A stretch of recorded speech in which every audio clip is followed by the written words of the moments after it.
Hello everyone. तो इस video में आप मेडिकल कॉलेज की लाइफ में आने वाले अप्स एंड डाउन्स को देखेंगे from the eyes of a third year MBBS student. तो कुछ ऐसी चीज़ें होती हैं जो हमारे दिन का बहुत स्मॉल पार्ट कॉन्स्टिट्यूट करती हैं but they make our entire day. जैसे in our surgery postings we palpated the chest of a patient. So for those who don't know, palpation means examining any part of the body by touching it with the fingers or hands. So जैसे ही मैंने chest palpate किया तो मुझे अपने हाथों के नीचे एक बहुत ही अनयूजुअल सा सेंसेशन फील हुआ।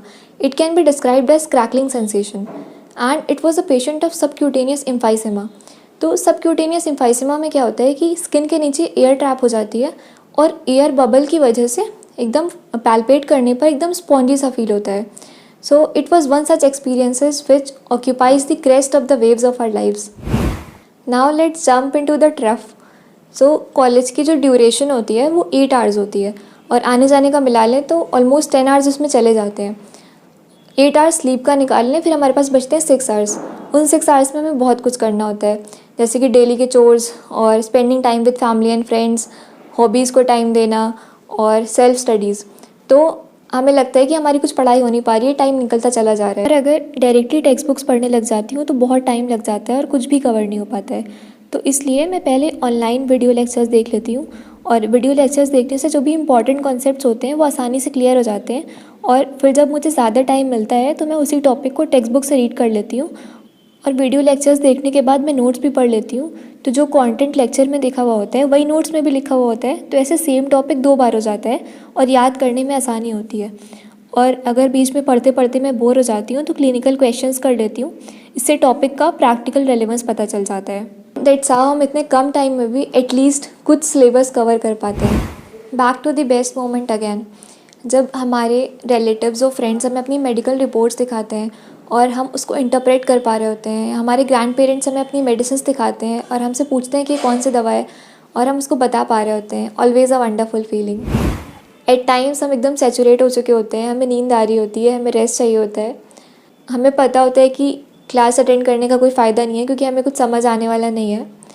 बट फिर हमें रियलाइज़ होता है कि हमारी अटेंडेंस शॉर्ट है और हमें क्लास करनी पड़ जाती है। It feels bad, but I think we need to understand this, that every lecture has something very precious which our professors have learned with their unique life experiences, and no other person would have experienced the same thing. So I think in such situations I must try my best to understand as much as I'm able to instead of complaining. Now my favorite one. Your eyes see what your mind already knows. Physiology, pathology, medicine, they are all around us. But we start noticing and observing them only after studying about them. So I was rereading this book, The Fault in Our Stars, and the protagonist of the story, Hazel Grace Lancaster, she had thyroid cancer which was metastasized to her lungs. So for those who don't know, metastasis means spread of cancer cells from its primary site to other parts of the body via blood or lymph.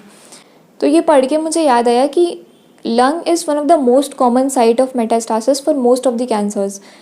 And even हम लोगों ने pathology lab में real lung देखा था, real lung का specimen देखा था जिसमें वो मेटास्टासिस हुआ था। And the characteristic appearance of that lung was cannon ball appearance. So it's beautiful when science helps me in forming better connection with people and their stories, both in fictitious and real life. So it was all in this video. Thank you so much.